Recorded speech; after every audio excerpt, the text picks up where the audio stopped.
Good afternoon. It's a beautiful day. It's good to be alive. This is Jack Daniels at the Boxers Trainers channel. This is part two of a part one from yesterday. I started this video earlier, but I scrubbed it because for some strange reason, unbeknown to me, the volume didn't exceed the totality of the video, and it just went to a stop without completion. So I had to scrub it and start over. So this is what we do in the journalistic field um, when doing our job, and that is to get the job done by all means necessary. So actually, this is part two of the particulars involved in whether or not Shakur Stevenson is good for boxing. This is part two. It is part two because something occurred from yesterday that added to the subject matter of the conversation as it pertains to whether Shakur Stevenson is good for boxing. And that is two other boxers, Teofimo Lopez and George Kambosos Jr., since yesterday had conversation with with Shakur Stevenson, and it also lagged from yesterday, as that pertained yesterday to superstar boxer, uh, 140-pounder now, Ryan Garcia. Ryan Garcia is 25. He stands 5'10". He has a 70-inch arm reach. He's a right-hander. He has 23 wins, 19 OKs, 19 KOs. He has one loss, and that was at the hands of Javante Davis, I think it was a couple of months ago.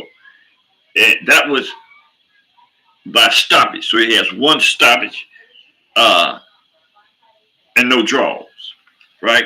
The subject matter of the conversation initially started between Ryan Garcia and Shakur Stevenson. Shakur Stevenson, as was stated by Ryan Garcia, had an arrogant disposition about himself that didn't play too well with Ryan Garcia. And the circumstances were that Ryan Garcia, another guy, and Shakur Stevenson were in Las Vegas. So Ryan Garcia saw uh, Shakur Stevenson at a distance, and called him over to join the conversation. So Ryan Garcia told Shakur Stevenson, "Hey, come over here, partner. I got something I want to talk to you about." Shakur Stevenson, in tail, turned to Ryan Garcia and said, "Hey, come over here. You want to talk to me, right?" So the notion came about as a result of that exchange that Shakur Stevenson had a nasty, arrogant disposition about himself. And the bickering began between Ryan Garcia and Shakur Stevenson.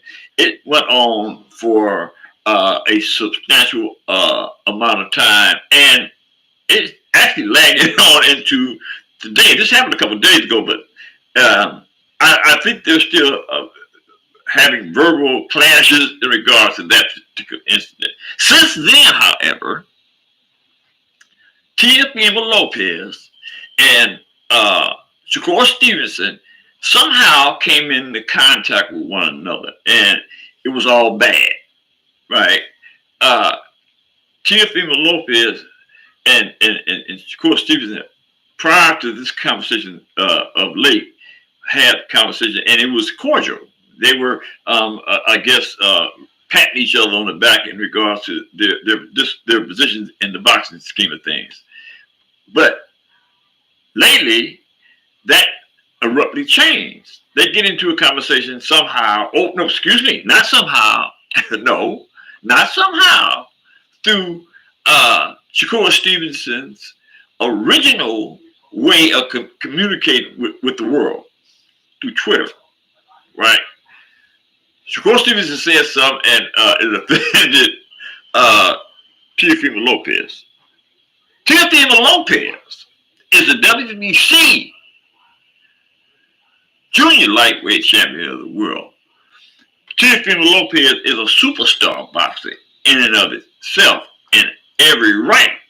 He is to be considered as a superstar boxer based on the fact that he took the lightweight championship title, not undisputed, but unified lightweight championship from none other than Vasily Lomachenko.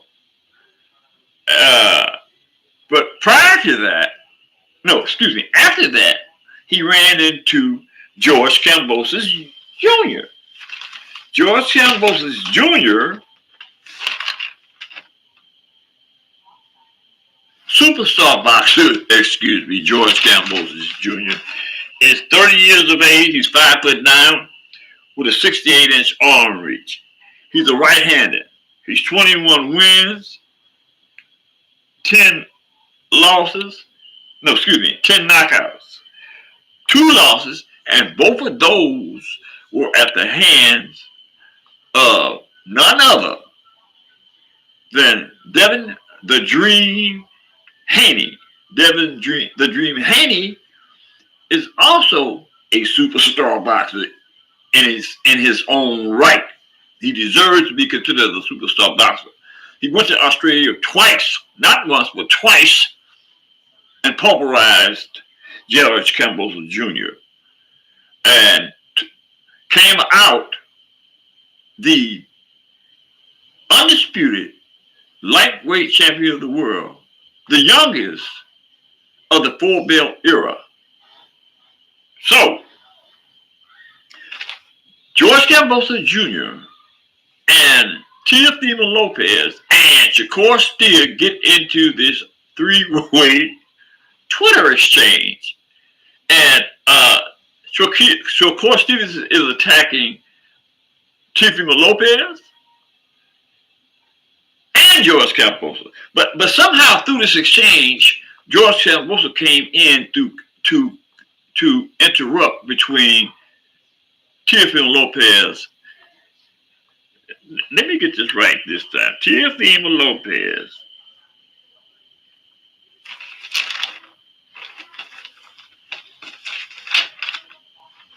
Lopez is 26 years of age. He's 5'9" he's 5'8" with a 68-inch arm reach. He's a right-hander. He has 30 wins.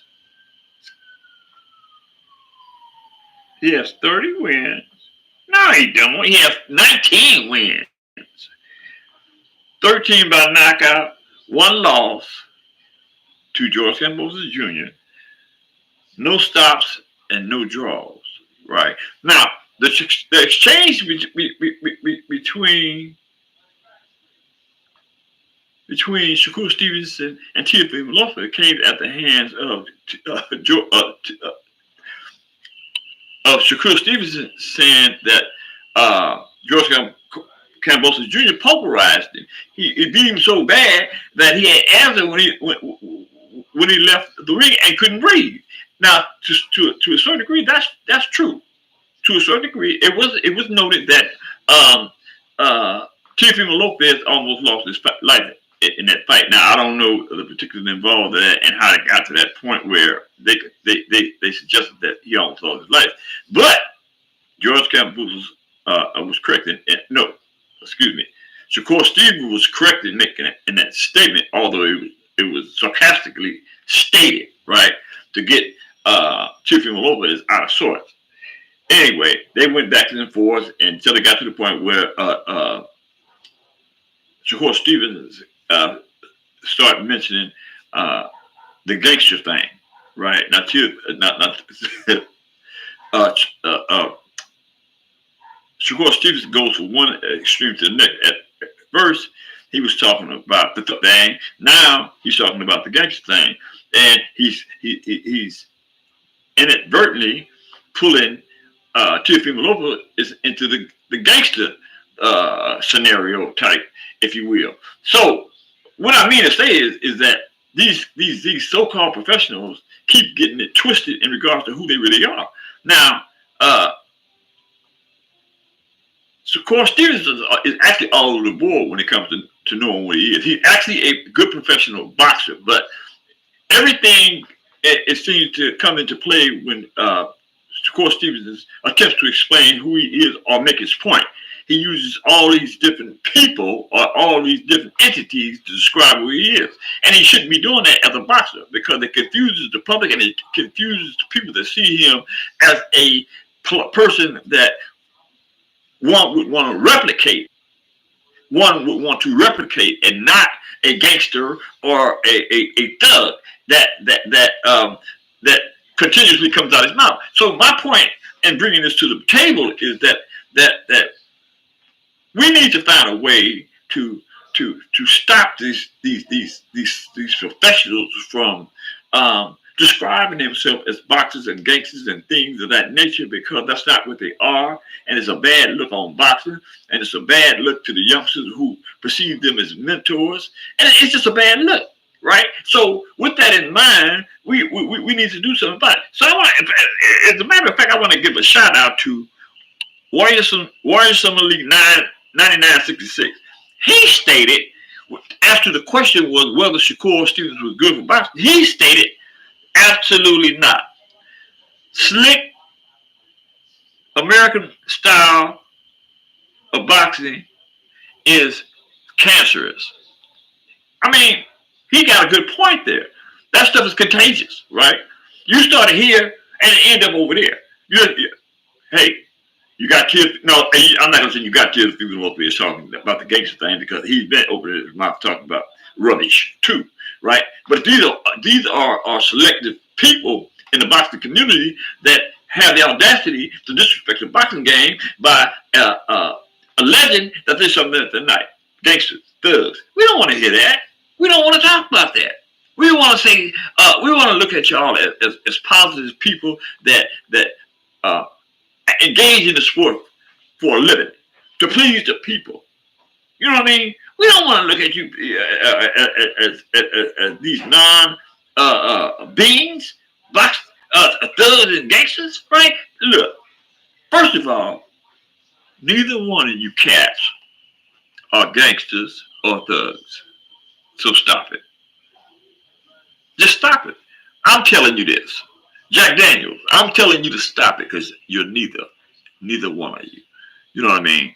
I mean, as a matter of fact, especially you, Shakur, you disrespecting those that represent that element of and lifestyle. You're disrespecting them, dude. Now, I'm just telling you, right? And those in support of you on your team or whatever that isn't bringing us to the table and telling you, man, you got to stop that, man. That ain't cool, right? Need I say more? Anyway, that's all I got for y'all right now. I'd appreciate it very much so. Respectfully speaking, if you would hit the subscription button, hit the like button, drop a comment in the comment section, and I'll see you on the next one. Take care and have a wonderful evening.